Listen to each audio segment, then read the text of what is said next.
So we're going to go ahead and get started. So thank you for coming out. This is a really great turnout. And so just to let you know really quickly what the program is, first we're going to have a set of speakers give 15-minute talks, and then afterwards we'll have time for Q&A. But before we get into the program, I just want to start off by thanking a few groups and people on campus. So first, I'd like to thank the UIC Anthropology Department, specifically the department head Sloan Williams, and also Kim Garza. Without their support, none of this would have been possible, and they really helped get this whole event off the ground. I also want to thank the Honors College and the Anthropology Department for sponsoring the filming of the talk. I also want to thank the staff of the Latino Cultural Center for letting us borrow this space. It's such a wonderful room, and thank you for letting us have it for a little while. I also want to thank the UIC Anthropology Club. If you saw flyers on campus or got notifications in terms of this event, it was thanks to the efforts of the UIC Anthro Club. And then last but not least, I want to thank the speakers. So Jessica Bouchette, Morag Kersel, Alika Wally, Julian Rutherford, and Molly Doan. Thank you for taking the time out of your busy schedules to come out here and talk about anthropology. So with that, I'd like you to join me in giving everyone a nice round of applause.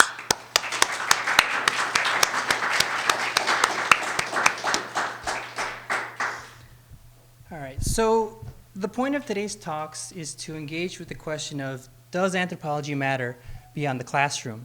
And this isn't some trivial question that I'm engaging in just to play devil's advocate. I'm sure that many of us in this room have had to deal with the problem of, is anthropology relevant? Because we face challenges from family, friends, colleagues, university administration, even the US federal government. Because for those of us who have to apply for federal funding, we've had to face challenges from the members of the US House and Senate who've argued that funding anthropology is a waste of taxpayer money. So today is for anyone who's looking for answers, whether it's for yourself or for others. And so today we provide a sample of how anthropology is making a difference in the world today. The overall point is not necessarily to turn everyone into an anthro major, but the bigger point is that it's okay to be a business major. It's okay to be a chemistry major. I just hope that as you move forward in life, you take the time to engage in an anthropological perspective. And the power of anthropology is that we, more than any other field, engage with others and difference in order to learn. So we go out into the world, we engage with people, we interact with artifacts and the broader primate family, and we do this in order to look at differences and similarities. And as we engage with difference, we open up a greater space for inclusivity, because we can demonstrate how our habits and our culture are not the only way to live. In the process of engaging difference, we often reveal assumptions that we never knew we had. And so I engage in this process of anthropological learning as an archaeologist. So if you look up at the title of my talk, it might seem a little weird, maybe even far-fetched. How can archaeology be a process for social justice? And I think a lot of the skepticism around this idea comes from notions that archaeologists are people who dig in the dirt and look at rocks and pots.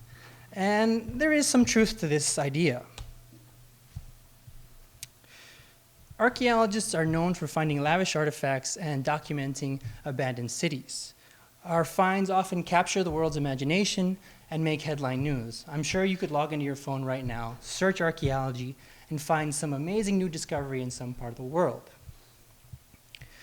While the thrill of discovery remains an important part of archaeology, we do more than find cool stuff and exotic items. Archaeology is also a social science. By thinking about the power of objects, archaeologists bring a long-term perspective to the human experience. And with this long-term perspective, we've reshaped how people perceive themselves and their role in the world. So we archaeologists unlock the notion of deep time by demonstrating that people evolved over millions of years, primarily in Africa. Archaeologists have also contributed to understanding long-term human and environmental interactions. So recent research on the Maya collapse has demonstrated that this period of massive depopulation in the rainforests of the Yucatan Peninsula was likely triggered due to climate change.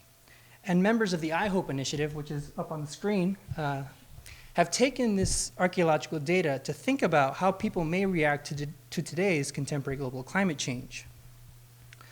And all these efforts are worthwhile, but I argue that many scholars are not tapping into archaeology's full transformative potential.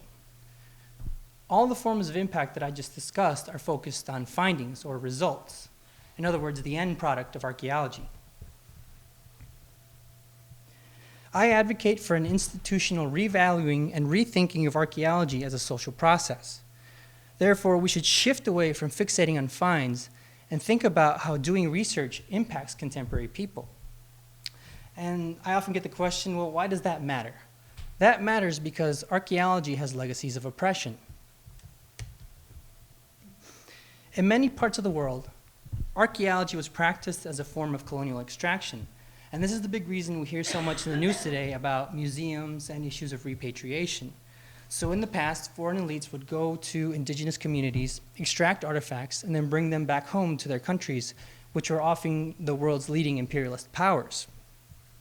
Today, indigenous peoples are loudly proclaiming that they want their heritage back. In addition to colonization, archaeology has famously played a role in nation building. So in the 1800s in Mexico, elites made a concerted effort to promote a national identity with indigenous roots. So if we look up at the Mexican flag, that has indigenous symbolism. It's the symbol for the ancient capital of the Aztec Empire. On the image over here, I don't know if you all can see it, that's an image of former President Porfirio Diaz. And he's standing next to the Aztec calendar stone. This image is trying to do two things. One, it's trying to show the glories of Mexico's pre-Columbian past, and two, to proclaim that Mexico is a modern nation because it can safeguard and control its own heritage. Yet this process of nation building generally ignored and oppressed contemporary indigenous peoples. Contemporary indigenous descendants, such as the Maya, had little say in what the Mexican federal government did with their heritage.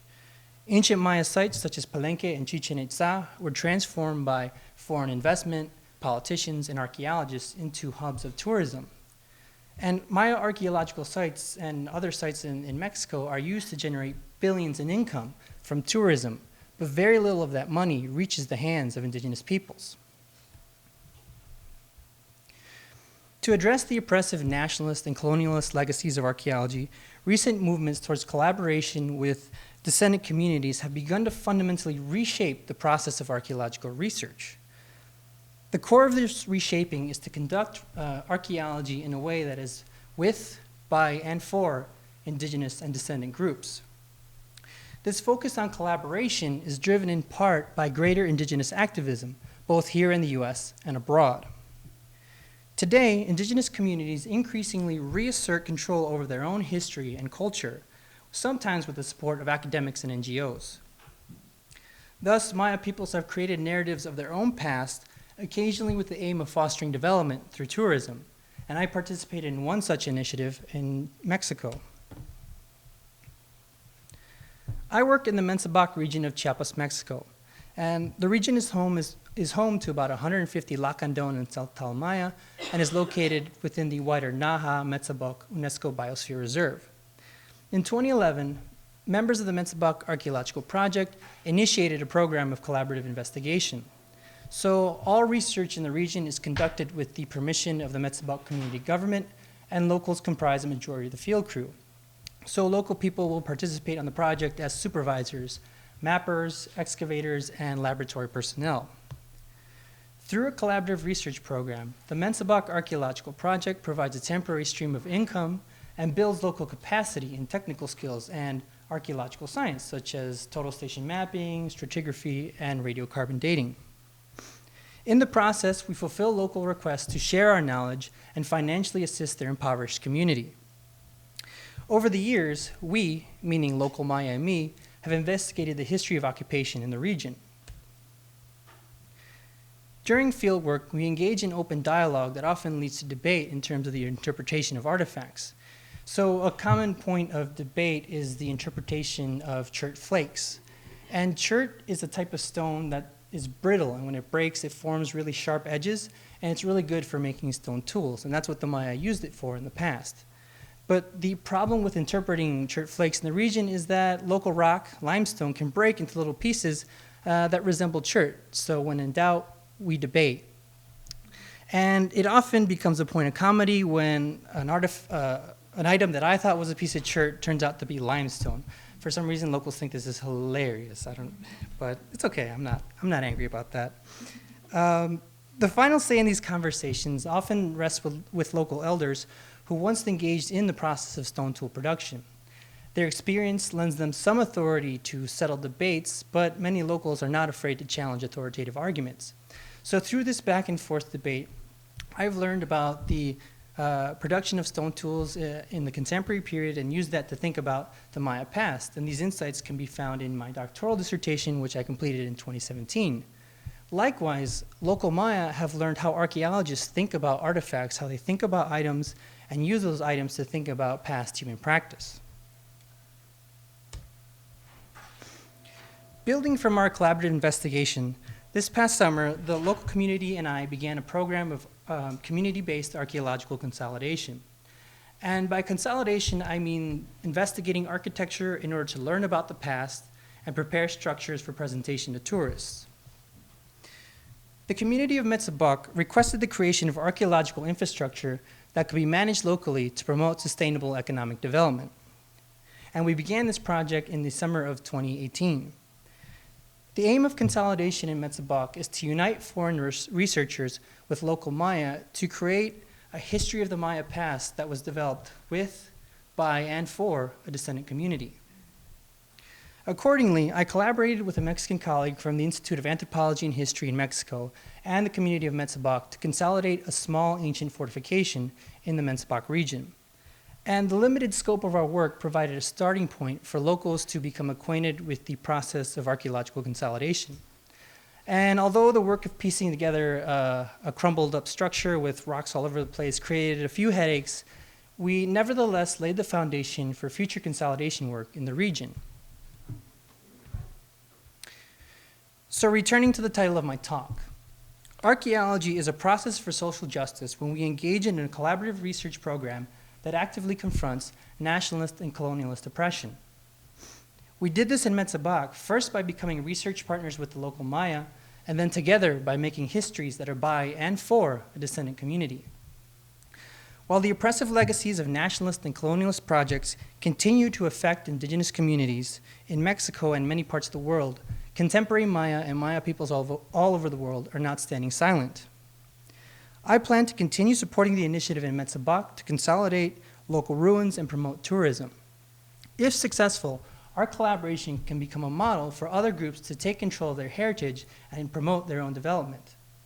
So stay tuned for more in the community-driven work in the region of Metsabuk. Thank you very much. I'd like to begin by acknowledging that the land on which we are gathered is traditional and unceded territory of many First Nations peoples. They are the first inhabitants of this land. I've tried to credit all of the images and insights I use in this presentation, so hopefully there are no copyright violations. I want to thank Christopher Hernandez for the invitation to participate in the discussion today. I'm delighted to be included with this amazing array of anthropologists. It's a lot of mighty girls flying the anthropology flag today. Okay. So using art as a call to action, in the summer of 2011, the Chicago Loop Alliance, in conjunction with the United Way of Metropolitan Chicago, commissioned artist Kay Rosen to create art with the hope of encouraging Chicagoans to carry out 100,000 good deeds. The installation was part of my daily bus commute through Chicago and which allowed me to contemplate the good I do or do not do, and the difference that my anthropology makes. What does it mean to make a difference? A difference to whom? How do we measure difference? What kind of difference do we want to make? I'm glad to be following you, Chris. I'll be clear right now. So in a blog post, environmental anthropologist Jeremy Tremblay asked, quote, "Isn't it possible to make a difference in spite of the fact that the general public believes that we work with dinosaurs? I believe so," end quote. I'm an archaeologist and a teacher, and while I don't do dinosaurs, I believe that my engagement with students makes a difference. So today I'm going to tell you a couple of examples. I want to demonstrate how I try to do good and try to make a difference in and outside of the classroom and in the field through my anthropology. Anthropology has a unique set of tools for understanding the world within which we live, and sharing those tools more broadly can be beneficial and can make a significant difference in how people think and act in their daily lives. I'm an associate professor in the anthropology department. I'm also the director of the Museum Studies minor at DePaul. The minor is interdisciplinary with the departments of anthropology, history, and history of art and architecture all offering classes. Each fall, I typically teach an anthropology and museum class where we look at a different contemporary theme each time. In the fall of 2018, connecting with the global call to decolonize museums, to repatriate items stolen during colonial periods, to rectify injustices in exhibit display, and recalling DePaul's core mission, which is to address everyday injustices, we embarked on a quarter of social justice and museums, using a number of Chicago institutions as our loci for inquiry.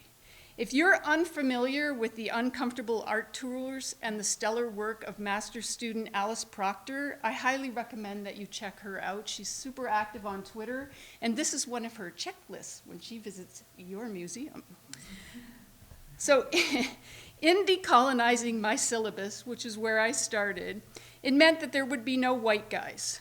All of the articles, podcasts, videos, Skypes, and guest lectures were by people of color, women and LGBTIQA people.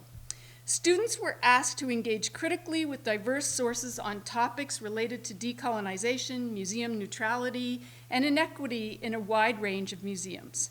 They rewrote history by providing new and improved labels all over the city. This is the new Balbo Monument label by Becca Wright, which included a police tape surrounding the column, highlighting where the column is from, because there's no information on that anywhere unless you dig deep. By examining objects in museums, DePaul students discovered how museums tell stories, whose stories are told, and whose stories are missing. Grounded with background materials, class discussion, and after deconstructing the Louvre using apeshit by the Carters, students took on the Art Institute.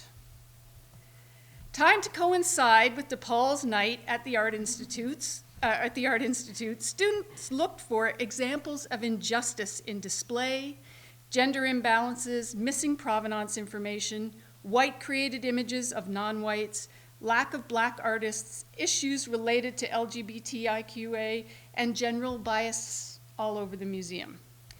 The resulting papers provided a wonderful collection of creative thinking and individual reactions to the Art Institute. A few notable highlights included a student using their ethnographic skills, asking a black security guard where they thought injustice in the building lay. Another explored the entry fee as a barrier. Others pointed out that the imposing temple-like architecture and the hierarchy of elite white male artists on the top floor reinforced the idea of colonized, idealized Western museum spaces. Independently, two students, one black and one white, chose to focus on a single work of art, The Captive Slave by John Simpson, rendering two completely different responses. One thought that the painting reinforced the many negative tropes and stereotypes surrounding young black incarcerated males. The other, after doing some further research, saw redemption in the depiction of a slave by a free, gifted black actor.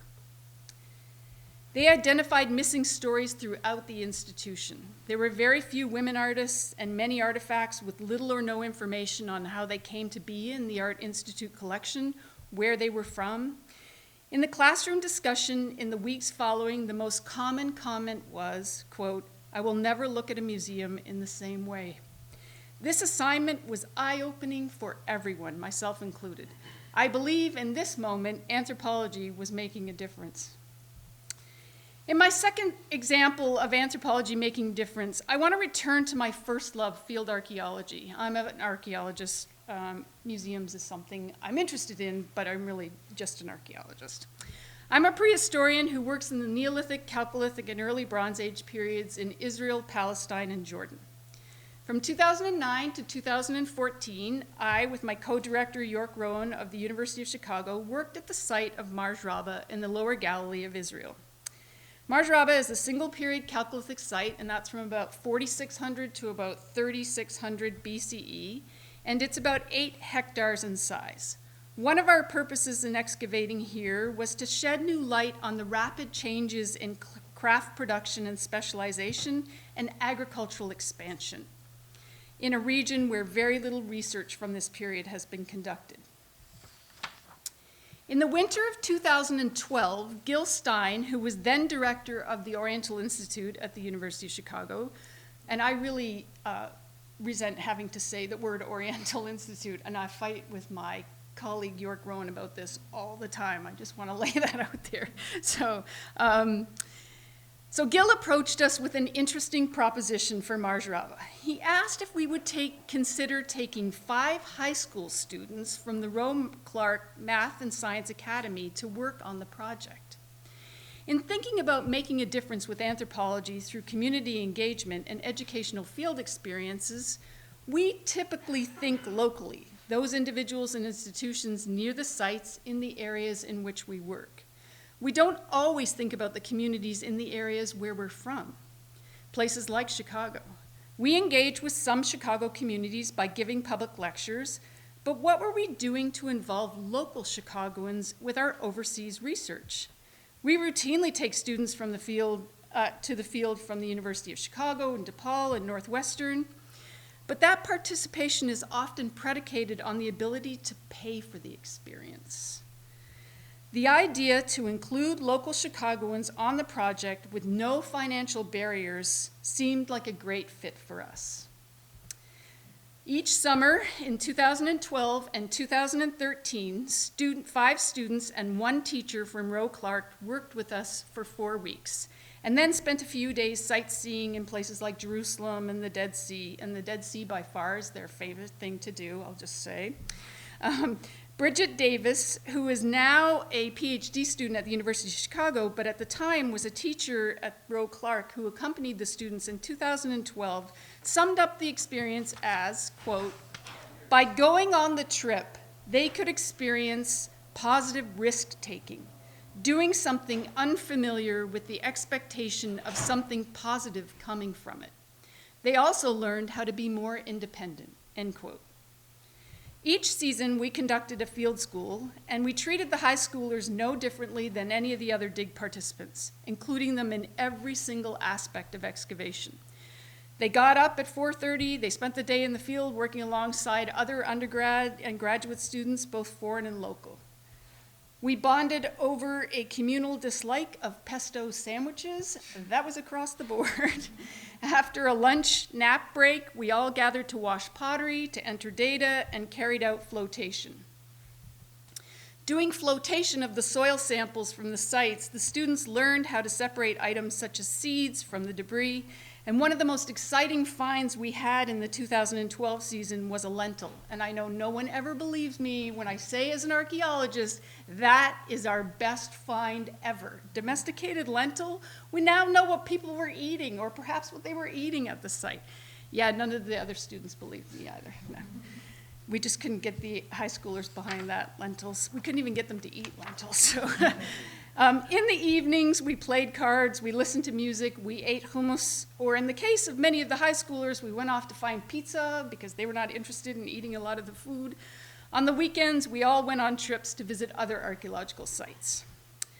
By way of preparation, on Saturdays in the preceding March and April, we met with the high school students to talk about the Middle East and to talk about archaeology.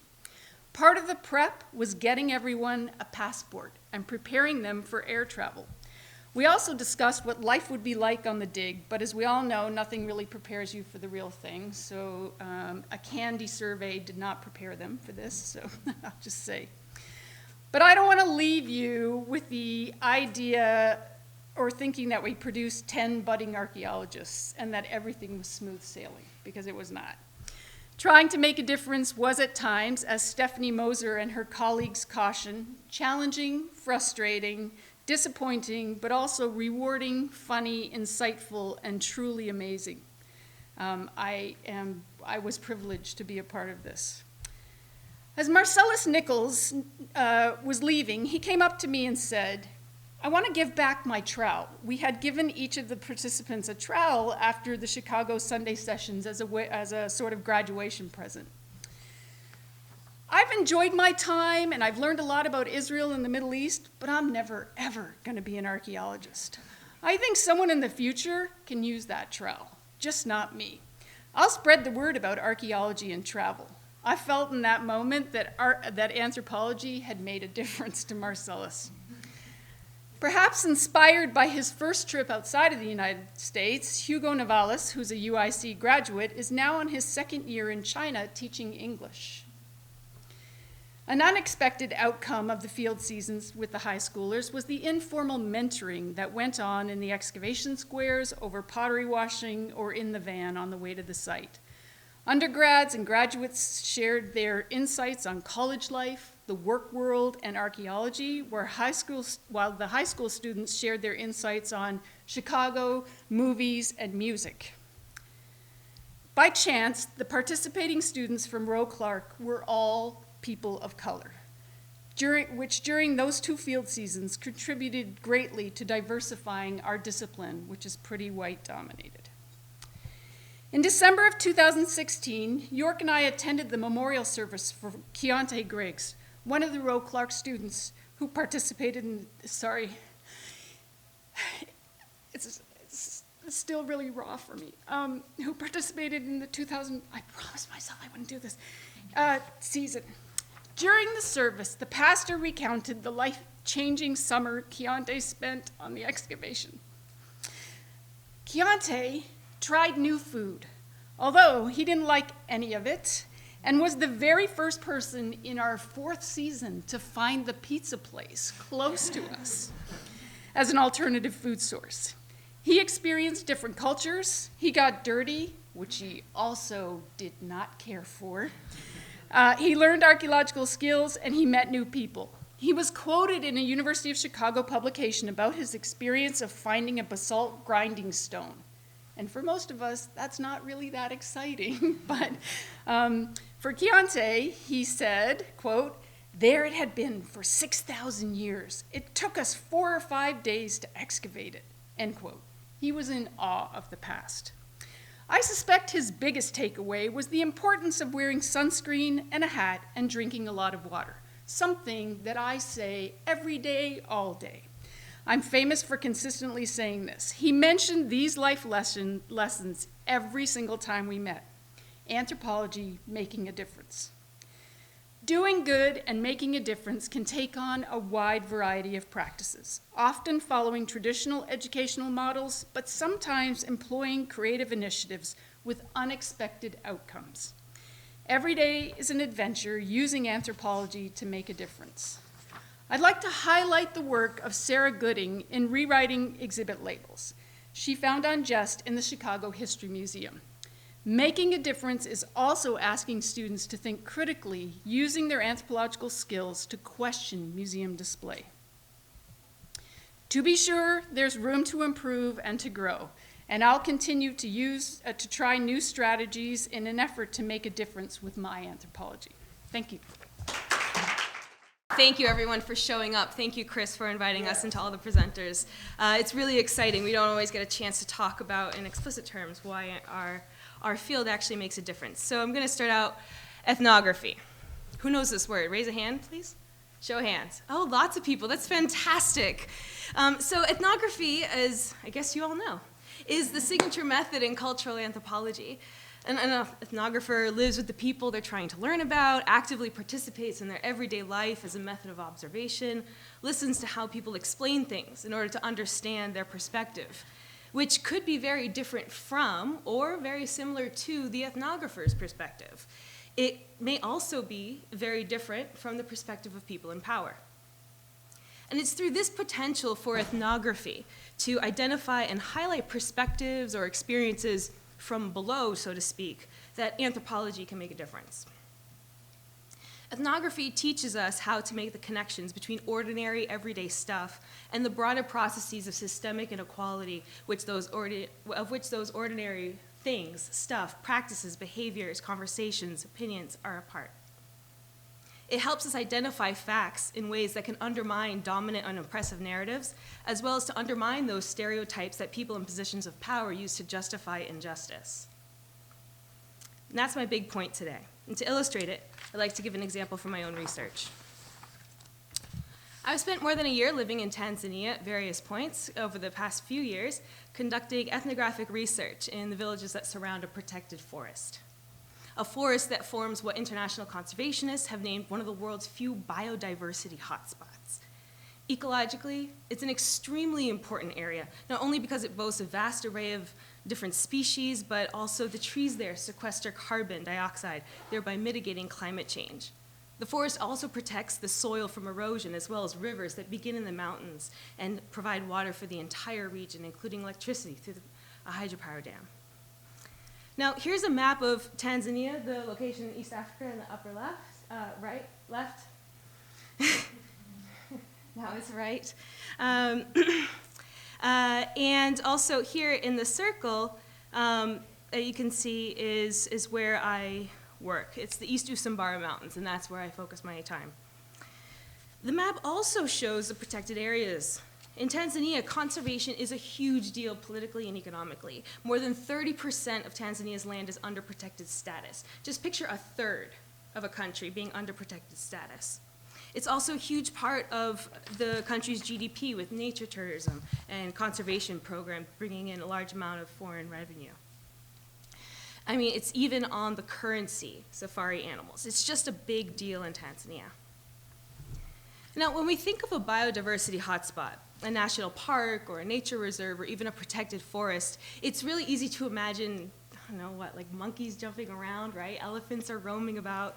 But it's harder to imagine ordinary people going about their business in these places. And this is because many protected areas are established in order to remove people from the landscape, to make a romantic, ideal vision of nature, a place without people, a reality. But in Tanzania, with so much of the land under protected status, many people live next to protected areas. Or let me phrase this differently. Many protected areas are established in places where people are already living. From the early 1900s, first German and then later on British colonizers in Tanzania set up boundaries around areas upon which people relied for their daily needs. European restrictions on where people could not go interfered with agricultural and herding livelihoods, and sometimes those restrictions have included evictions from ancestral lands.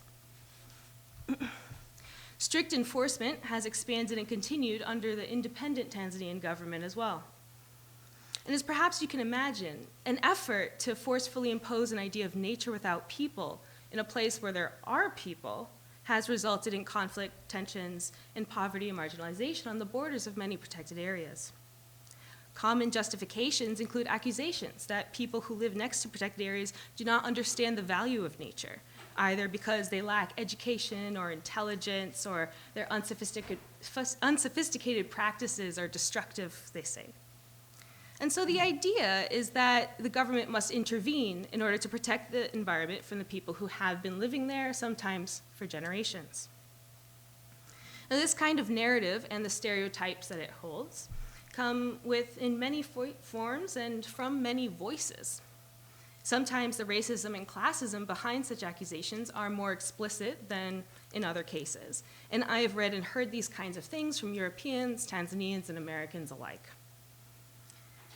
Because of this thinking, there's a tendency sometimes in conservation policies and programs to target the behaviors and attitudes of the least powerful, to label the people who live next to a protected area as the problem, instead of identifying the extractive and destructive tendencies that create large-scale environmental problems in the first place as a root cause for things like encroachment on protected areas. Now, this emphasis on local people as a problem continues to motivate evictions and injustices. And as I learned about conservation from these readings that I was doing in light of colonialism and inequality, I became curious. What's it like to live on the borders of a protected area? You know, what's it like to be a human in a place where the government sees people as a problem? And how do ordinary people go about their everyday lives to navigate those kinds of conflicts? Now, with these questions in mind, I went to the East Usambara Mountains to research life on the borders of a protected area called Amani Nature Reserve, which the government established in 1997. And to give you a better sense for this place, here are just a couple photos from the area. Here's a picture. You can see the forested mountains rising up out of the lowlands. Here's a picture of one area of the village, and what you can see here are houses pretty close to the forest border. I mean, you can really see a dense forest intact right there, along with some, depending on what you're able to, what plants you know, there's a clove tree and some coconut trees, so crops growing right next to people's houses in between there and the forest. Just another section of the area where people live. This is another village. Again, you can see the protected forest as this wall right here, that, as well as some more sparsely planted trees elsewhere that still exist on people's private farms. And you can see houses of a different type in this picture, which reflects some of the inequality in the region. So now what I found in my research was that many of the residents of these villages appreciated and participated in forest conservation. Not all, but many did. And I found that they were participating in forest conservation in creative ways. Now, by that, I mean that village residents contributed to conservation not only when and where the government asked them to participate. They also exhibited environmental leadership on their own time and in their own terms. Another finding is that the residents of these villages were not the ignorant, poorly informed, apathetic people suggested by common stereotypes. Instead, I found that people who critically reflected upon conservation, people who actively debated the value of the forest, taking multiple local and global considerations into account in village meetings and in ordinary conversations. I only have time for one example. In February 2015, one of the villages that shares a border with Amani Nature Reserve held its quarterly council meeting. I attended the event. The meeting took place in a single-room building that had no electricity, no plumbing. It was just cement walls, a roof. There was a desk, some benches, flip chart paper taped to the walls with handwritten information about the villages. And slowly, the dozen or so elected members of the village council arrived. And the village chair opened the meeting in the typical fashion, and the executive officer read the agenda. Now, there were several items on the agenda, but agenda item number 6 is the one that I want to tell you about. It was for the council to decide on a written request from one village resident, who I'll call Mr. J. Now, they read the letter out loud. And in this letter, Mr. J was asking for permission to clear a section of the village forest in order to grow spices and vegetables so that he could earn some money. Now, to better understand what Mr. J was asking, we need to look at the land situation in the village. Here's a satellite image just from Google Earth of Amani Nature Reserve. It's pretty hard to see. I don't know if we can dim the lights just right here. The darker green areas is the protected forest. There's a light green area that looks pretty uniform. That's a tea plantation. And then the kind of patchwork areas in the middle are farms. And this is the village in question, also from Google Earth. We're talking about like that kind of tan section in the middle is where I'm going to talk about, and that's about 2 square miles or so, about a mile across, 2 miles up and down. And here you can see the protected forest. You can see a strong, like a very definite line on the borders of the protected forest. You can also see some of that light green tea on another side and over here on this side. And in the middle of that patchwork, those farms and other places. What's interesting is in the middle you can also see some trees all the way in the middle of the village. And some of these are village forests. That is, the village council manages this, not the central government. And they decide the rules of when they cut down trees, if they don't, if they do, who has access, etc. Now, and here's just an image from the ground of that same village. Farmland's pretty dense, and there are trees all about. Now, each family needs about 2 acres or so, they say, to have enough food or money just to get by. But with increasing population density and increasing inequality, some families have that and have more, and others have much less. And so the poorest in this village really struggle on a daily basis to get by. Newcomers to the village can't access land to farm. So relatively speaking, Mr. J was a newcomer.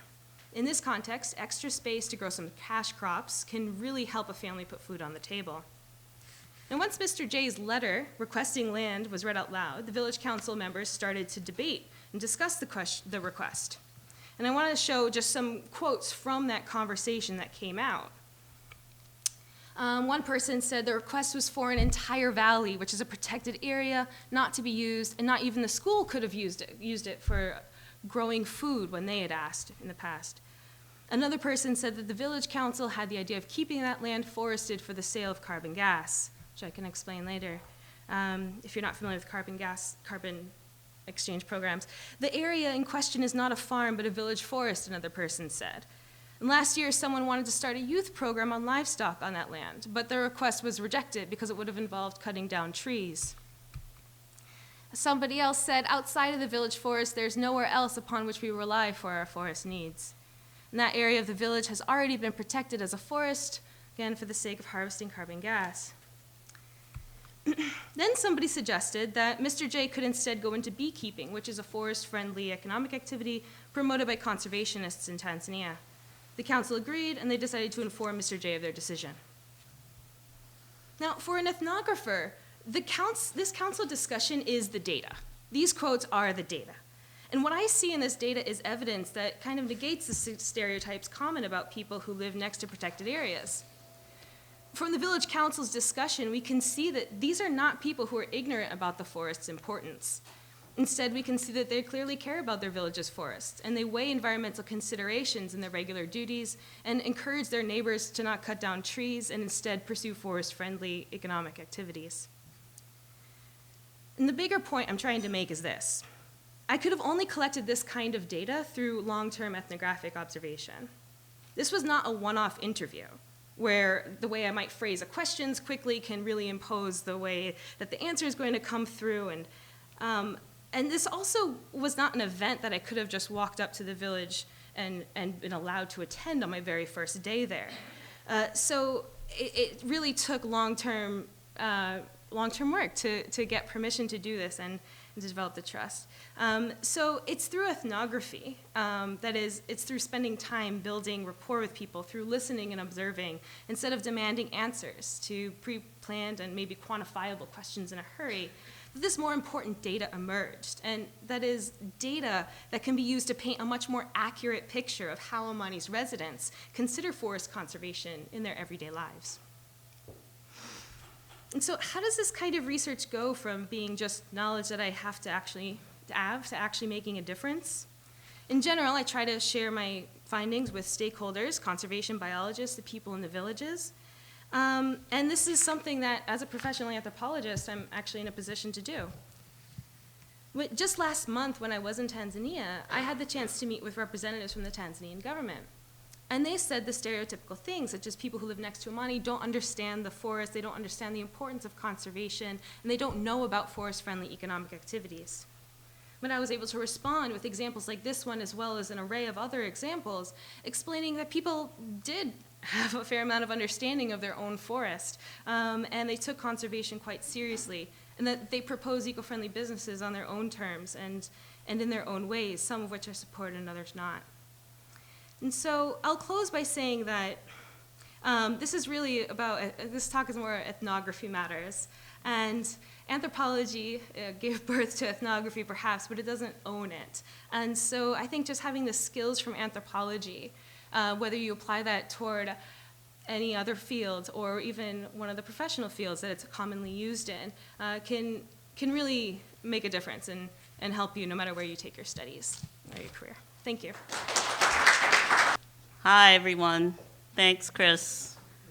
And I think you're going to hear a lot of similarities, especially with Jessica's talk, but I think also with some of the others as to how anthropology can make a difference. I'm going to talk about the work we're doing at the Field Museum in the Amazon region, particularly because I've been doing this work for about 15 years now. And the work, what I want to stress in the talk is not so much doing research, which is the obvious thing we talk about in the academy and how research can make a difference. What I want to talk about is how direct action based on an anthropological understanding of how communities work can make a difference to actually transform the landscape and to transform the way that people can be included and empowered to make decisions around conservation, which is what Jessica was talking about. So this is a sequel to, you put us in the right order. No.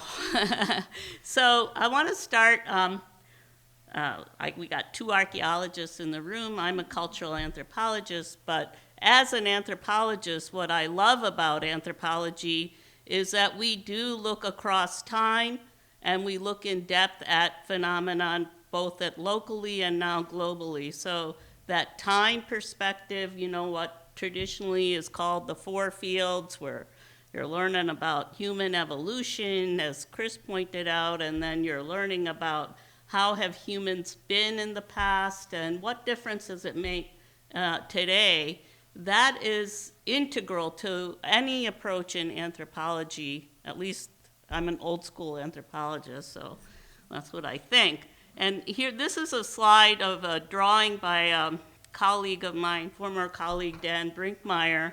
And Dan was trying to capture research that was being done in the, I would say, 1990s maybe a little earlier, on the sort of basically rewriting the history of the Amazon.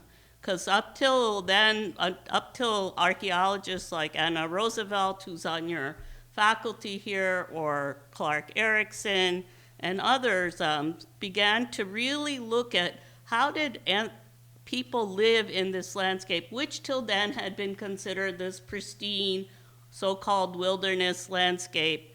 And it turns out that, in fact, many more people lived in the Amazon than had ever been conceived of before.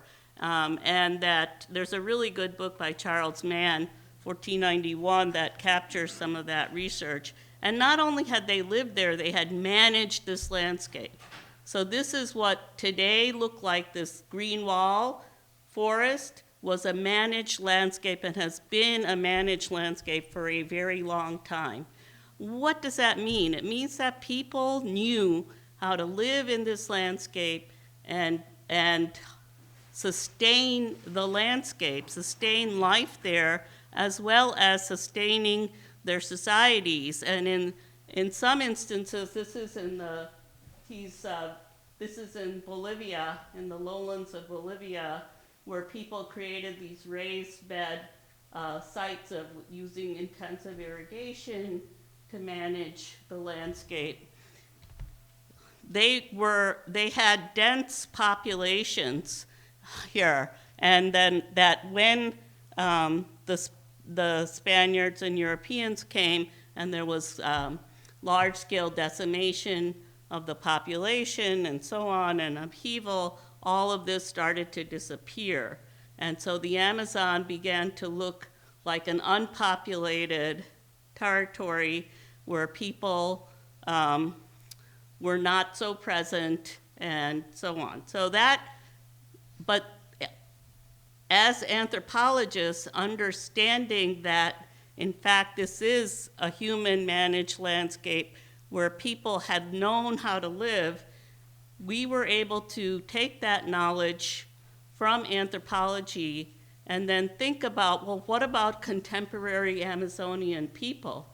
Are they also managing to live in this landscape in ways that are sustained, non-destructive ways of life and livelihood systems that, in fact, can contribute to the conservation or safeguarding of an ecosystem, which, as they say, and which everybody now likes to say, the Amazon is the lungs of the world. Whenever we think about what needs to be conserved, you know, we think about the Amazon. So our approach at the Field Museum, we have a center called the Keller Science Action Center, and the center combines anthropology and ecological expertise and brings that to bear on both identifying areas in the Western Amazon, particularly for safeguarding, but we do it by thinking about how can local people themselves be engaged and how will they benefit from the safeguarding. So unlike the experience in Africa, where people have been massively displaced, and I think it's important to think about differences in the way conservation has been done in different countries. In Peru, for example, there was very little to no displacement of people in the creation of protected areas.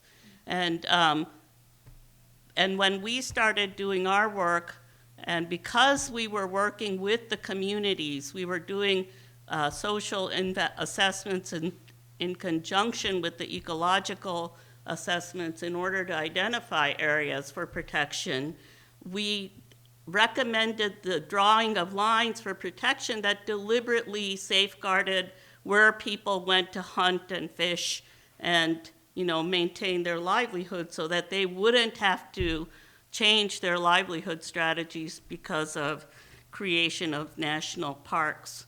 But what we found as we developed a methodology based on ethnography, but that's rapid. Because if you're going to work in this area where you want to action, spending a year to 10 years understanding way people think is not going to lead to fast action. By then, the community might be gone.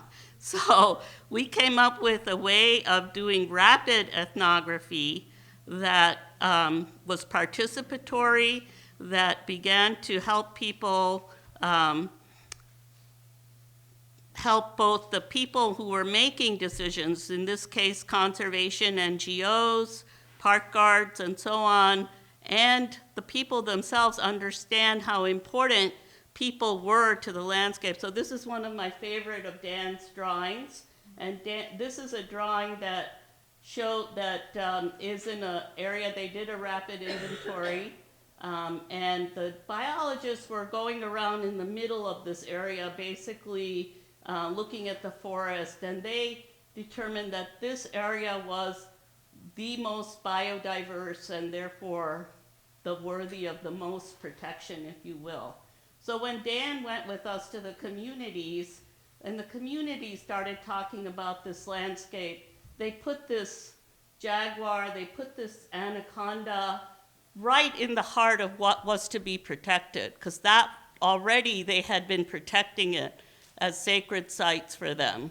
That was conveyed in their myths and stories. So when the ecologists saw that, it was like a light went off in their heads, like, oh my God, these people know exactly what this landscape is worth and how to protect it. So we use these very museum-friendly methods using drawings and non-verbal, if you will, because people don't always read, to talk about what we're finding in these communities that basically surface livelihood systems that are compatible, that are still retain some of this deep ecological knowledge that people have had for millennia, right? So this is the continuity of knowledge over these landscapes. So the people were decimated after European encounter, but they didn't die.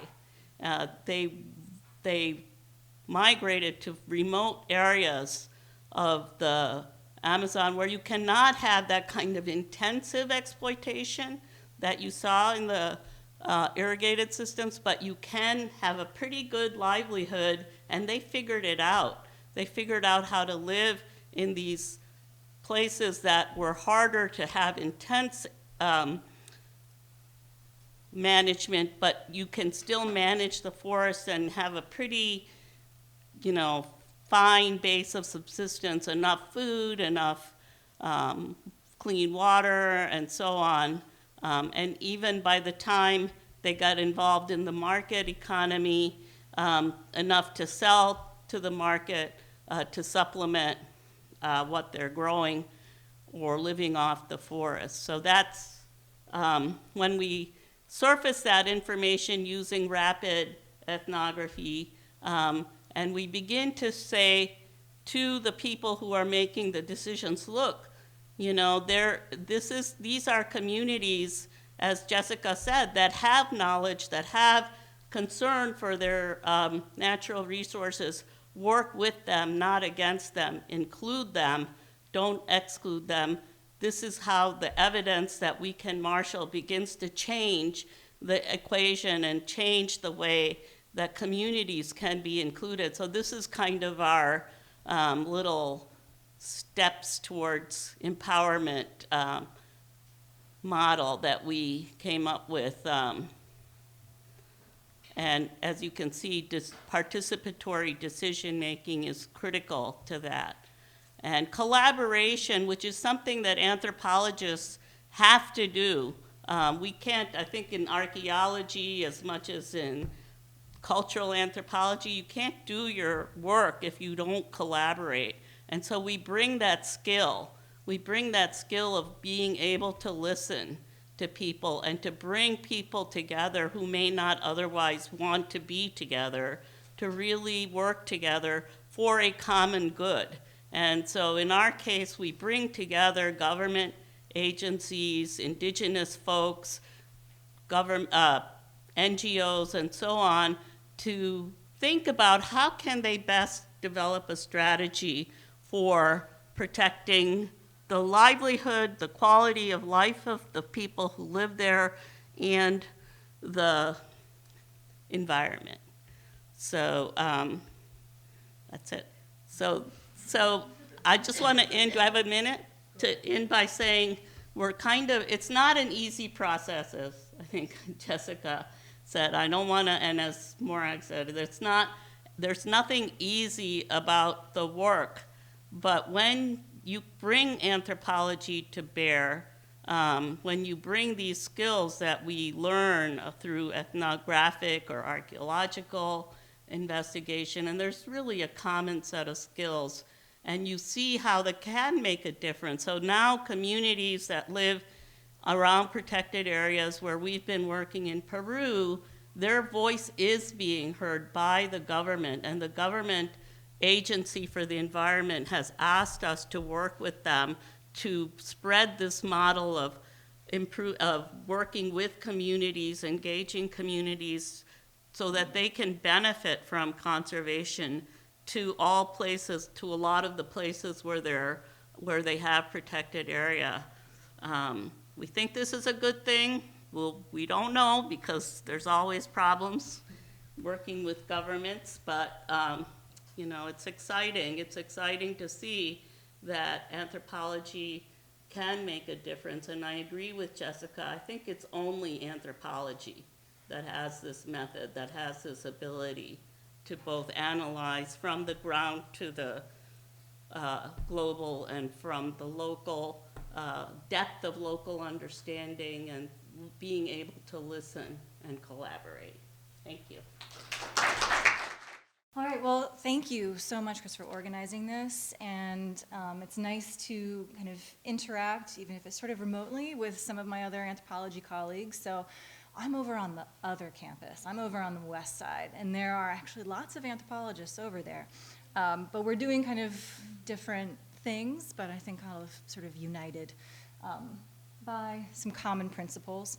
And I'm going to talk about some work that I'm doing that I, through this invitation, really started thinking more of as anthropological work, because I think of it originally as sort of in service to the work that we do. And so what I want to talk to you about is the work that I do with this wonderful team of colleagues and friends studying sort of the experience of sexual harassment, sexual assault, gender discrimination in workplaces. And so that I kind of threw those terms at you without much warning, so just so you were aware, those are the kinds of things that this work does touch on. So I understand that that can be really challenging and difficult, and I will share with Morag and with everyone else that I frequently cry when I'm presenting my work, because it's challenging. We're working with really tough things, and we are interacting with people, and I think it's one of kind of the beautiful aspects of the anthropological approach, that it welcomes people into your sphere of experience, and it can be really challenging because of that. So what I'm going to talk about today is a sort of a story of acknowledgement, evidence, consequences, and potential paths to freedom and justice within the workspace. But I couldn't tell the story that I'm about to tell without my team of colleagues, all also biological anthropologists. By the way, I'm a biological anthropologist. I think I'm the only one on the panel. But we all are here. And I wanted to kind of start that by identifying who we were. So I want to tell you a little bit about how did this collaboration come about, because our initial scholarship as individuals was not in the area of understanding gender discrimination within science. That's where we came to as biological anthropologists who had worked together on a variety of projects. So Robin and I, who had been in the upper right-hand corner, she and I did our postdocs together in anthropology at Northwestern. And then Kate and Katie and I had recently edited a book on primate development. So we had known each other professionally and personally for some time. But the reason I put this up here is because we are anthropologists, and when we had this discussion about this phenomenon in our field, we recognized that we had sort of a unique skill set as anthropologists, as social scientists, to describe a phenomenon in a rich sense, drawing on both quantitative methods, counting, measuring, using statistics, kind of the world that most of my work resides, but also qualitative methods where we actually sort of do descriptive interview work, thematic analysis to really understand lived experience of this phenomenon that we have quantified and measured. So putting those different sort of skill sets and experiences as social sciences, broadly trained social scientists together, gave us the groundwork to reveal what we revealed. So I want to present, because we are scholars in here, and some of us work in sort of hypothesis-based studies. I'm going to present sort of evidence for a hypothesis. And the question that we're exploring is, why are women, especially women of color and sexual and gender minority folks and more, underrepresented in science? And there are a couple of explanations for that. One potential hypothesis is they're just not that into science. Science or academia more broadly, kind of the life of the mind here enshrined at UIC, is a meritocracy, right? So just the very best and the brightest just rise to the top, and they're drawn to fields and they succeed in those fields because of their inherent fit and goodness, right? If a lot of you may not know of the bell curve argument. There are a lot of publications. I'm not going to talk about them, but you can Google it to see that it is a fancy name for scientific racism. Most of the work that kind of argues this perspective we would describe as scientific racism. But that's one way of describing this inherent disparity. Another hypothesis, you can probably guess which one I'm going to promote, is that science and academia just isn't that into them, that science is embedded in the rest of our culture, which is biased against women, femmes, people of color, gender minorities, etc. So if we accept that the work that we do and the institutions that we inhabit are actually part of the rest of society and the rest of cultural norms, it gives us an idea for understanding why there is such misrepresentation across different fields of study, emphasis here being science. So the question really is, who do we perceive as belonging in spaces of intellectual inquiry? And just a couple of examples. You can't see this, but this is an email I got several years ago from Elsevier. Elsevier is a very, I know, Elsevier, recently banned by the University of California system. They are a kind of preeminent publisher of journals. They sent this email. What I hope you can see, at least from the distance, and there'll be more, is you see kind of that puzzle piece, and this is like little like mosaic of faces.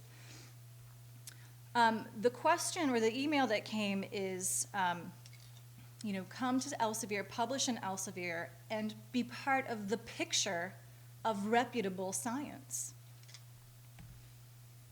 So pulling up on this picture of reputable science with this puzzle piece missing, there's a lot missing in this picture of reputable science, but this is what they sent out to probably millions of people to get them to publish in their journals. I'm not on there, and I'm white, and I'm not even on that picture. So there's some problems, but it really kind of drives home this idea of what does a reputable scientist look like?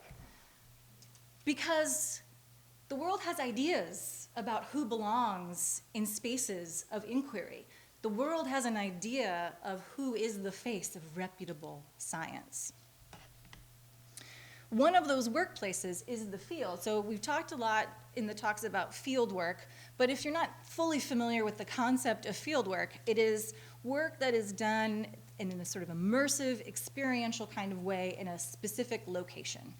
And that location can be lots of different places. It can be very far away. It can be very remote. It can be very separate from your home institution, where there are sort of a set of rules and norms that people kind of subscribe to.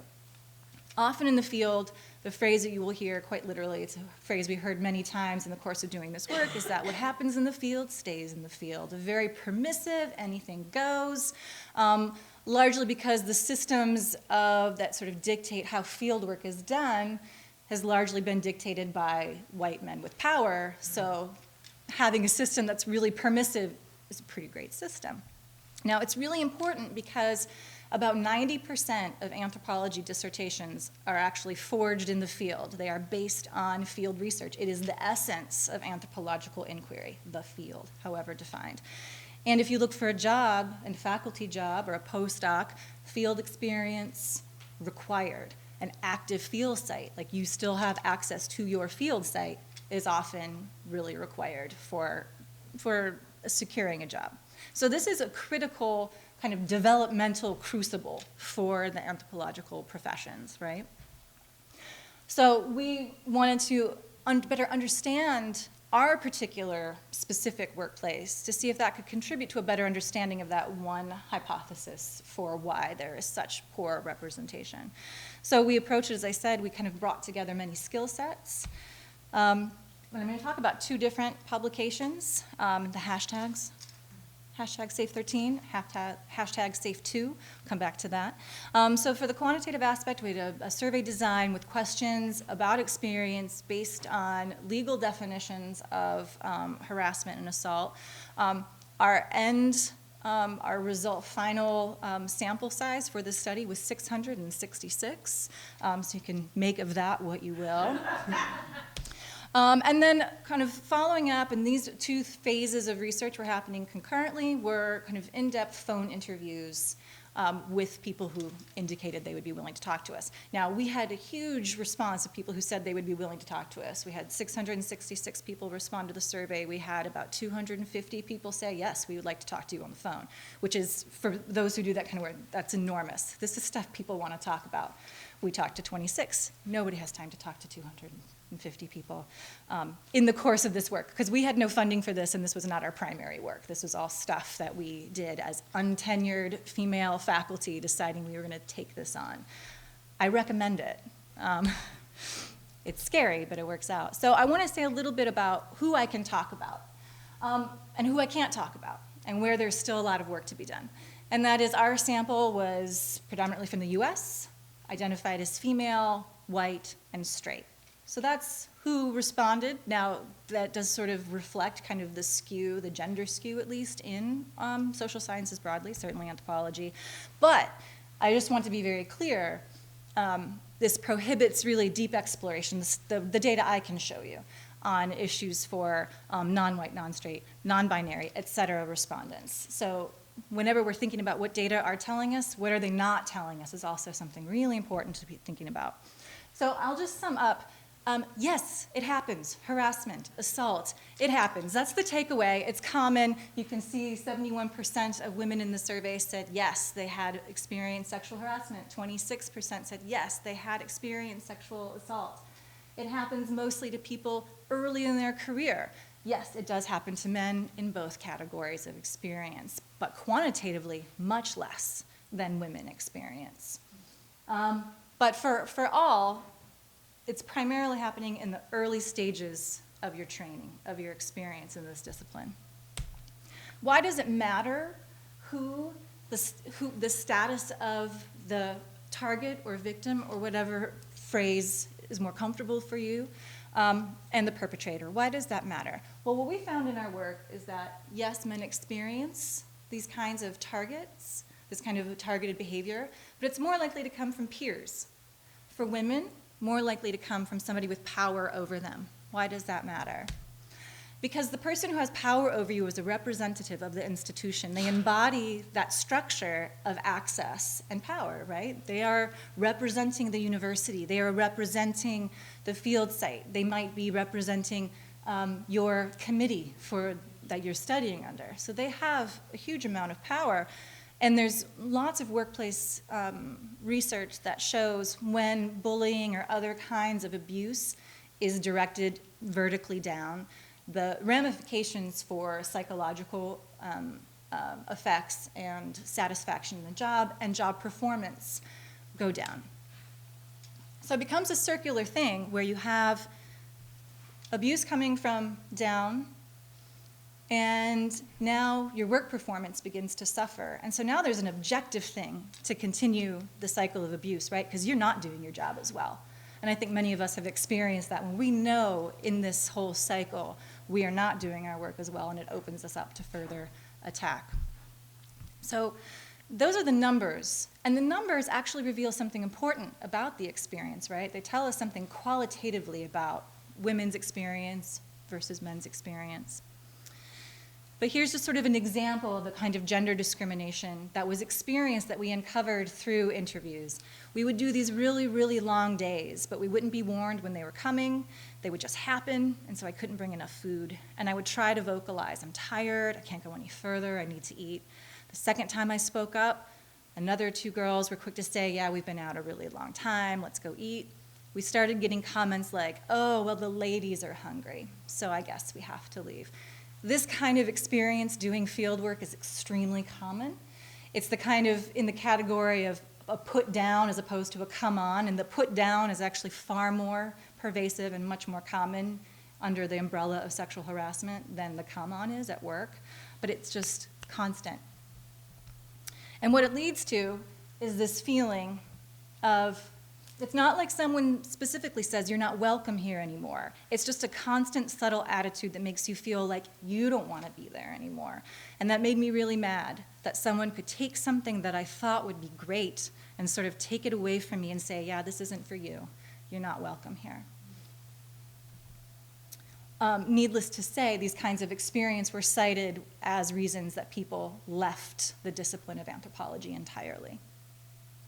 So, does anthropology matter? Well, in this example, we designed and implemented a classic mixed method study design in the specific context of anthropological fieldwork to determine the lived experience within the particular culture of academic science, yielding important explorations of power and revealing deficits in intersectional knowledge, and giving us some idea of how do we apply this going forward. And so I want to finish, I hope I have a couple more minutes, I'm probably going to take them anyway, to explore this idea of application. So where are we now with this work?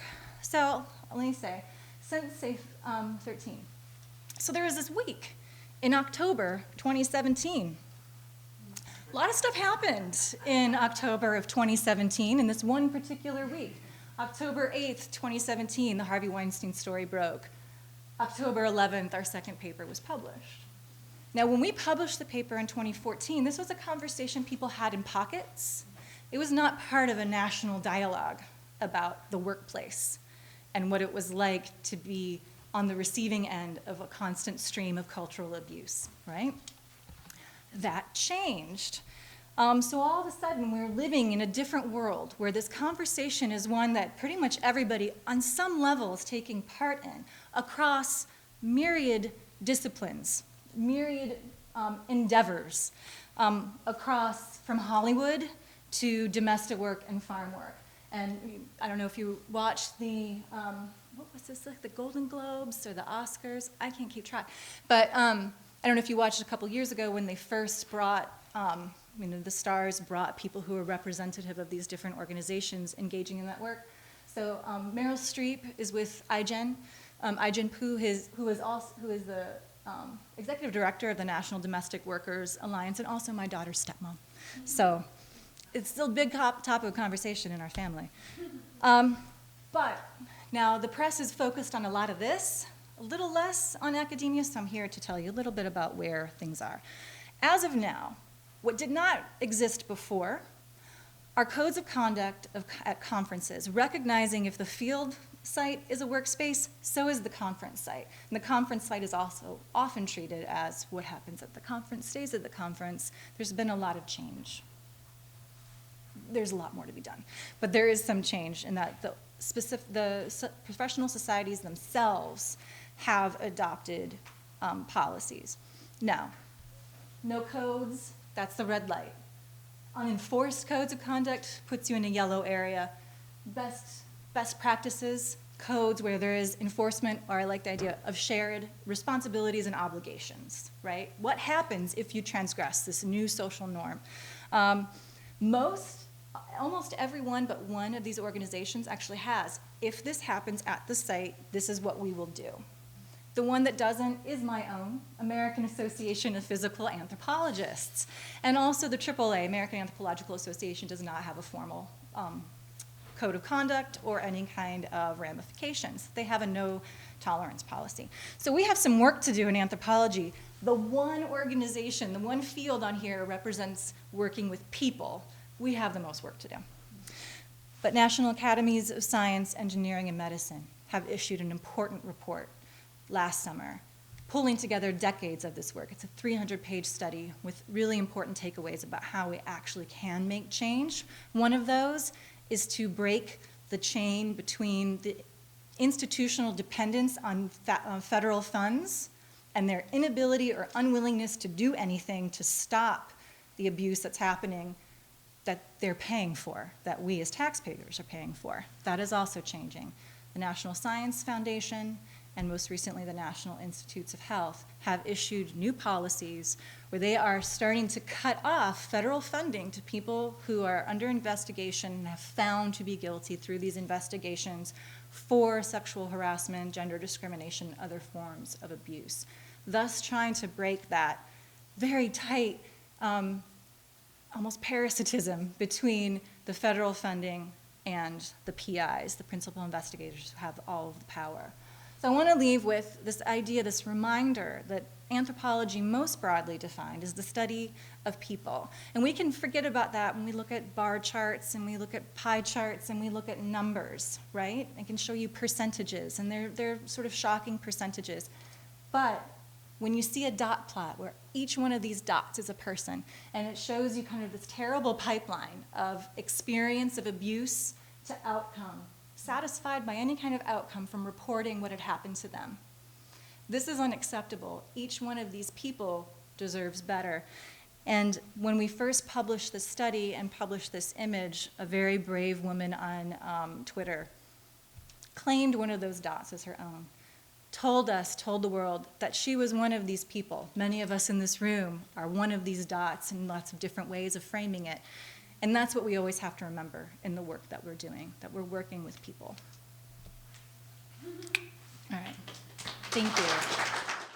So today I'm going to talk about a community gardening project that actually I'm working on with Alika Wally, who's here, who just spoke. And I tend to do more of I'm doing a little storytelling with pictures. So, and hopefully the the implications of what community gardening can say to the general public. What anthropology of community gardening will be pretty obvious. Okay, so the construction of garden sanctuaries is an ancient practice as old as civilization itself and is well documented in the archaeological record from Mesopotamia to Rome. New to cities, we went there to breathe the cool of fresh oxygen, the mineral smell of dirt, and idly circulating the path to gather a berry here or there, remembering our mobile days when we used to walk and gather. Contemplation in garden sanctuaries is known to provide insights into the life cycles, mortality, and the vicissitudes of human experience. Such insights can be therapeutic and even transformative to sufferers. While gardens serve to help us contemplate beauty, nature, and ourselves, just as they always have, in these times of ecological insecurity, they also serve certain purposes of planetary reconciliation, remediation, and repair. My work starts with the understanding that the environmental crisis we are in, whether you call it the sixth great extinction, the Anthropocene, climate change, or global warming, is a political rather than a natural crisis, in the sense that it was birthed in fossil and racial capital, upheld by religious and authoritarian patriarchies, and thinly concealed under a veneer of democracy. It starts with the knowledge that some people, all oil companies, and the top 100 corporations are more responsible for the climate crisis than all of the rest of living and dead humanity combined. The production of carbon is a profitable system. As an anthropologist, I want to understand the history of this system, how and why we got into this mess, but I also want to know, how do we respond to this crisis? Can we fix this problem? How do people in Chicago understand this crisis, and what are they doing about it? What new ways of living, thinking, being, and eating are we developing in these troubled times? The environmental scholar Stacy Alaimo warns against what she and Donna Haraway have called the God's eye vision of the Anthropocene, the one that elevates humans over the earth and that grants humans objectivity, that shows the earth electrically alit against the backdrop of space, that traces its crisscrossing pipelines and exposes the grid lines of its superhighways. This is a picture of the impact of man on geology, and one that juxtaposes a singular human biological agency against its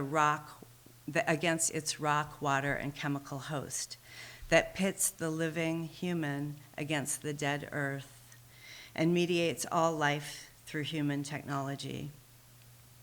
It is, above all, a technological vision that suggests a technological fix. Our entire food system rests on this image of the earth as dead, humans as singular and privileged agents, and technology as infinite in its capabilities. Giant machines named after deer and caterpillar tread the Midwest's inert expanse, its dirt a dead medium for the potassium, nitrogen, and phosphorus fertilizers that are thought to animate the seeds, which are themselves coated in pesticides capable of destroying insect competitors to plant forms of life. Have you heard that the great Midwestern fields of soy, corn, and wheat are only about 5% for human consumption? The rest goes in animal feed and all manner of processed foods. And my cat litter, the cat litter my cat uses, is made of 100% corn because there's so much corn to dispose of. Have you heard that flying insects have declined by 90% and that the same apocalypse affects the fish in the sea? The Midwest's potent fertilizers wash off the fields and flow down the Mississippi River into the Gulf of Mexico to fertilize the algae and suffocate the fish in what is now known as the dead zone. seeds genetically engineered with toxic coatings poison insects that eat our plants and also those that pollinate them. Knowing these things has implications for how I, as an anthropologist, design research and ask questions. Again, thinking about this God's eye vision of Earth, Stacy Alimo asks, quote, where is the map showing the overlapping patterns of whale migrations with shipping and military routes, or the sonic patterns of military industrial noises as it reverberates through areas populated by cetaceans, or established bird migration routes, many of which have been rendered inhospitable to avian life? The movements, the activities, the liveliness of all creatures except humans vanish. The images like this make risk, harm, and suffering undetectable, as toxic and radioactive regions do not appear, nor do the movements of climate refugees. Anthropology in the age of climate crisis can use its understanding of humanity to highlight the ways that humans are interconnected with the plants, animals, and the living earth we all share. I work with Alika Wally, who, like me, is an environmental anthropologist working both in Latin America and the US, with biologists who count birds and track wild bee species, an ethnobotanist who looks at the medicinal uses of plants, and an ethnographic photographer who takes all of these photographs. We are interested in the ecologies that gardeners create, the social and political lives they build there, and the stories they tell about them. Our project is framed in a feminist new materialisms literature that understands our environment to be a capitalist ruin, pays attention to the affective or emotional relationships among people, plants, and animals, and that understands our sense of place and belonging to be connected to familiar species, landscapes, customary practices, and all of our usual smells, sounds, and climes. Our project focuses on 3 community garden networks in 3 different areas of the city. On the northeast side, newly arrived refugees, many of them ethnic minorities from agricultural communities, specifically from Bhutan and Burma, bring their traditional farming practices, plants, and aesthetic dispositions to the gardens. There they create familiar smells, textures, structures, and ways of interacting as communities. They work through traumas of displacement, pass on traditional knowledge to children born in exile, and sell their produce at the farmer's market. On the near west side, Latino gardeners plant prairie flowers on a remediated brown site. They tend to monarch butterfly chrysalis in order to maximize the chances of emergence and transmigration to Mexico. Monarchs are a potent symbol of identity in this transnational neighborhood. Monarchs are also in decline because the weeds they lay their eggs on, milkweed, have been destroyed both by the use of herbicides and the development of wildlands for housing and industrial development. On the south side, a neighborhood ravaged by redlining, outmigration, and school closures hopes to remake itself as the city's food garden, and a growing network of gardeners and farmers hope to become economically viable producers. Gardens in this part of the city, built on some 40,000 vacant lots, defy ubiquitous representations of their neighborhoods as war zones, food deserts, and sites of despair. A South Side urban farmer I work with, Orrin Williams, thinks that Chicago could provide about 50% of our own fresh food needs if we used our land this way. I became a gardener on my barren lawn in a downtrodden Milwaukee neighborhood. I started with a few tulips and watched amazed as they emerged like blooms on a desert. I kept digging and planting until all of the lawn was gone and the earth was alive, and suddenly so was everything else, dappled and green and scented, and with it the finches, cardinals, robins, woodpeckers, rabbits, possums, squirrels, and raccoons. Wild ramps and morel mushrooms appeared by magic. My world came alive and filled with song, and that felt like the most worthwhile thing in the world, harboring life on this earth. When I got divorced and sold my house, the new people cut down the ash trees, bulldozed the garden, and suffocated it under a dead blanket of sod.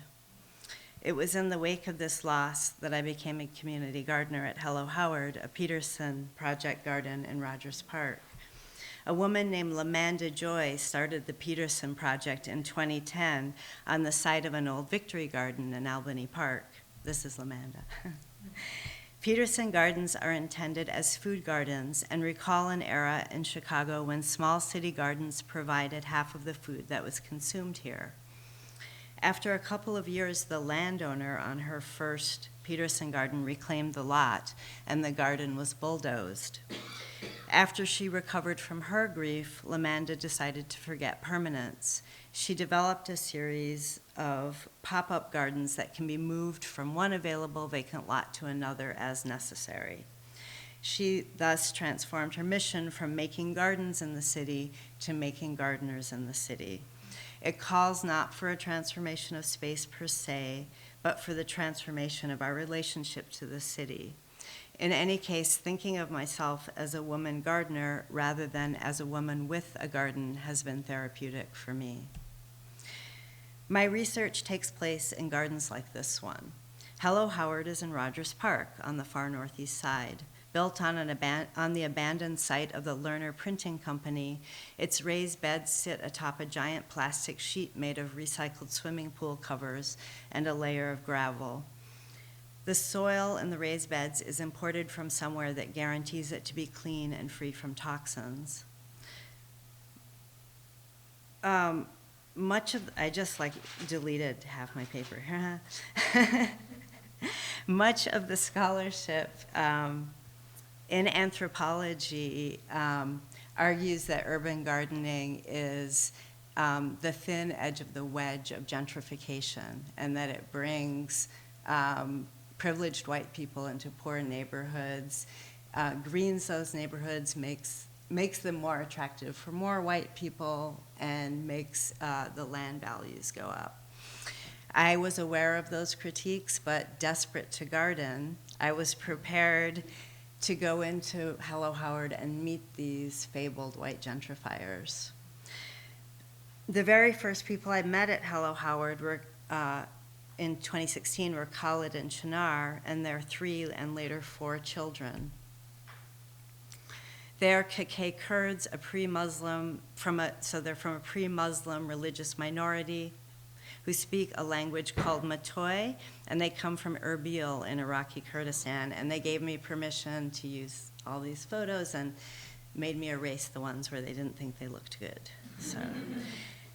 Seeing that I was a new gardener who knew no one, Khalid came over to introduce himself, asked what I was planting, and gave me a whole bunch of his plants. He gave me a tour of his relatively extensive holdings in the garden which he has increased from the allowed 8x4 allotment to several more boxes intended for the Grow to Give program, which we use to grow food to donate to a refugee relief program. And when I point out to Khalid that he's using the Grow to Give boxes, he says, those vegetables are for poor refugees, and I am a poor refugee. Over the last few years, I've gotten to be very good friends with this family, learned a lot about about their growing practices, about how important these gardens are for them, and how they sort of survive in the winter, actually, dealing with the food system here.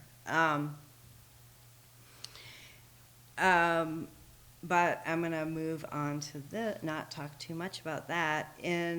So as I was starting this research I was starting this research in 2016. By 2017, I was quite involved with working with refugee gardeners in this and some other gardens. And one day, a woman named Carol Melnick stopped by our garden to encourage us to vote in a ward election that would determine how to spend the neighborhood participatory budgeting funds. So she wanted us to vote to award Gale Elementary School money sufficient to expand its school garden and greenhouse. Gale School is well known for its dynamic mix of African American and refugee children. Rogers Park receives more refugees than any place in the country, and this is reflected in its public schools. Carol's passion, quote, "These kids need our help and support more now than ever," came with the context. Almost immediately upon taking office, Trump had rolled out his Muslim ban, leaving immigrants and refugees stranded and in limbo. In those at O'Hare, so this is a protest at O'Hare where we went to try to get the immigration officials to release incoming refugees from detention at O'Hare. In those early days of his administration, such measures made us march, just as we did the day after his inauguration. My field notebooks are a kind of collage of garden visits, planting lists, and community meetings concerning our civil liberties. So one of the things that happened in the community gardens in 2017 in particular, where they became these places to talk about civil liberties, how to come together around immigration, around the issues facing immigrants and refugees in the Trump era. And so the fences are, decked with informational signs and posters, again, saying, hate has no home here and things like that. The garden and the greenhouse, which became a symbol for this whole refugee kind of activism, received the funding, was granted the participatory budgeting funds. And these are more garden photos. In Hello Howard, at least 30 of the 250 garden families are refugees from Congo, Bhutan, Burma, and refugee camps in Thailand. Some are African Americans, Latino, white.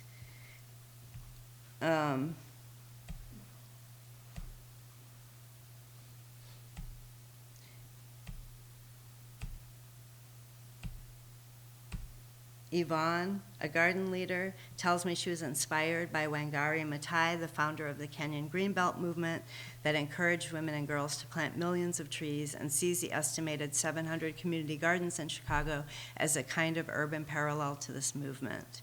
Community gardeners in Chicago do many things that benefit the environment. They save rare seeds so that non-commercial plants don't disappear for lack of reproduction. They build habitats for wild bees and cultivate honeybee hives. They host butterflies by providing them with the plants that are required for their reproduction, and they provide habitats for dragonflies and birds. Community gardeners know how to build and amend or nourish soils, which they understand to be not dead medium, but rather live systems constituted by billions, I'm almost done, by billions of tiny organisms and dependent on the various processes of decomposition and nutrient production that make plants grow. Gardeners avoid walking on their planting beds at all costs because this compacts the soil and disrupts all of these processes. Can you imagine how much soil compaction occurs beneath a John Deere tractor or a combine? Do you know that 70% of the world's food produced for human consumption is grown on small farms of 25 acres or less, and mostly on farms of less than 5 acres, and that for practical and economic reasons, most of these do not rely on the agricultural technologies that are one of the major contributors of greenhouse gases, and that we're taught almost every day at the university that we need to survive. So when people tell you, we need to, have more agricultural technology so we can feed the planet, you have to understand that a lot of those resources are not feeding the planet. And that's basically all I really want to say. So thanks for listening.